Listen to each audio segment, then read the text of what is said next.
Lingsha is an incredibly powerful unit, and to borrow the phrases other people might use to describe her, Lingsha is a tier 0 unit. In this video, we will be unpacking why that is the case and hence answering the question, is Lingsha worth your pulls? But before we start, don't forget to subscribe to the channel for more content like this. I already have a complete guide on Lingsha out, hence if you want to understand what she really does, I recommend watching that video first. But as a summary of Lingsha's kit, she is one of the most comfortable healers in the game, partly because there isn't a whole lot of competition. However, pretty much her entire kit heals, her skill, her ultimate and even her follow-up attack, which can activate very frequently. If anyone on your team reaches 60% or lower HP, her follow-up attack can activate automatically, which means even more healing. I found that Furion, her follow-up attack can even activate more times than Lingsha herself, which honestly isn't really a huge surprise when it has an automatic activation, 100% advance, and a 20% advance on her skill. The best part is that whenever Furion attacks, your entire team gets cleansed as well, which is basically a Link's ultimate. The reason why I say she's very comfortable is because on top of her insane amount of healing and cleansing, she can even cleanse your team while you are crowd controlled, Lingsha included. I believe she is the first character to be able to do so, meaning effective resistance is just kind of meaningless on your team because Lingsha and Furion will cleanse your team so frequently and is able to do so while Lingsha herself is crowd controlled. Hence, on top of overhealing your team, or well, overperforming in the healing department, she honestly will also overperform in the cleansing department for most current content in the game. If that was the entirety of Lingsha's kit, Lingsha would already be very strong because she is very competitive with the other healers we currently have. Obviously that's not all. Lingsha, being a healer for the break team and an upgraded version of Gallagher, is also extremely strong at dealing break damage and can even increase your team's break damage by 25% by inflicting a break vulnerability debuff on all enemies. Lingsha scales off break and will get extra attack percentage and outgoing healing boost for stacking break effect up to 200%, and at that point, Lingsha is already very capable of doing very strong AoE break damage. Most of her abilities only do 10 toughness damage because all her abilities can hit 5 enemies, but Furion actually gets an additional single hit that is also 10 toughness reduction. This means Furion will do 60 total toughness damage, and when you combine this with Runmay's break efficiency skill, it becomes 90 toughness reduction, which is a lot. If you still didn't know, super break damage doesn't actually scale off attack or damage boost, but directly scales off your toughness reduction divided by 10, and then things like vulnerability and defense reduction. Hence, having a lot of toughness reduction is actually very important in helping break carries deal break or super break damage, because not only can you break faster, you also deal more super break damage. For this reason, Lingsha is extremely good at dealing AoE break damage because she has so much of it. To really put things into perspective, Lingsha has potentially more AoE toughness damage than even Himeko, because both Lingsha's follow-up and skill has 10 extra toughness reduction against 5 enemies. Whether this actually happens or not in game obviously depends on how fast you can activate Himeko's follow-up attack, but you get the idea.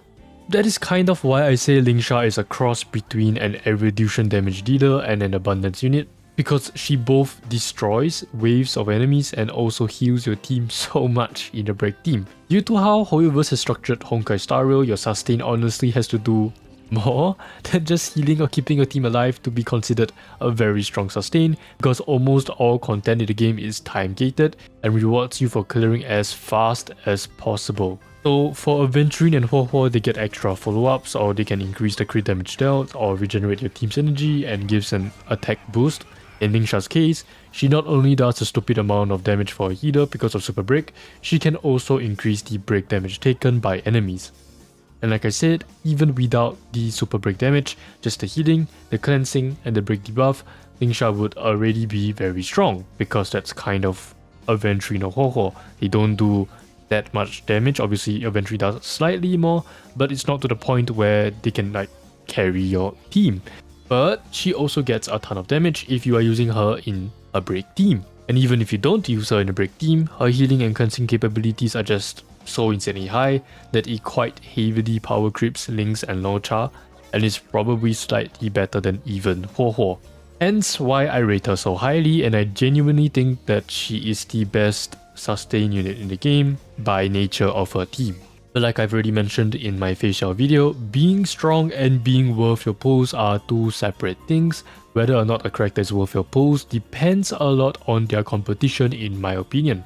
For example, if I have Acheron, who is obviously one of the best damage dealers in the game, and no one who really does her role as well as her, she is definitely worth the pulls. But now imagine if I had a 4-star free-to-play option that was pretty close in terms of damage to Acheron. In that case, it would definitely undermine Acheron's pull value despite the fact that she is insanely strong. And that is kind of the problem we have with Lingsha. I know there are a lot of very vocal people who rate her low because of Gallagher, but you have to look at it from the big picture to really understand Lingsha's worth. If both Gallagher and Lingsha were bad and they were close in terms of performance, you would definitely not pull for Lingsha, right?